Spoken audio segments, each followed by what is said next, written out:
নীরব দানের শক্তি ডক্টর লক্ষ্মীবাঈয়ের অনন্য উদাহরণ।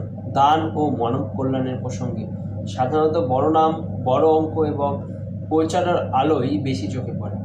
শিল্পপতি বা সেলিব্রিটিদের দান মুহূর্তের মধ্যে সংবাদ মাধ্যমের শিরোনাম হয়ে ওঠে, কিন্তু সমাজের আড়ালে থেকে যারা নিঃশব্দে অসাধারণ কাজ করে যায় তাদের গল্প খুব কমই সামনে আসে। এমনই এক অনন্য উদাহরণ 100 বছর বয়সী ডক্টর লক্ষ্মীবাঈ। সারা জীবনের সঞ্চয় থেকে তিনি 3.4 কোটি টাকা দান করেছেন এইমসকে। উদ্দেশ্য একটাই, নারীদের ক্যান্সার চিকিৎসা আরও সহজলভ্য করা।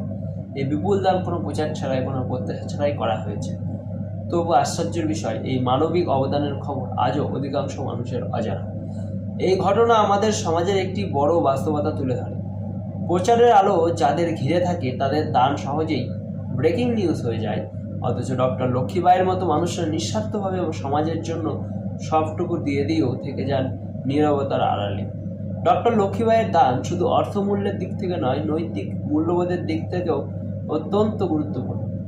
এটি মনে করিয়ে দেয়, সত্যিকারের মানবতা প্রচারের মুখাপেক্ষী নয়। সমাজের উচিত এমন নীরব দানীদের সম্মান দেওয়া এবং তাদের গল্প সামনে আনা, যাতে ভবিষ্যৎ প্রজন্ম অনুপ্রাণিত হয় নিঃস্বার্থ সেবার পথে চলতে।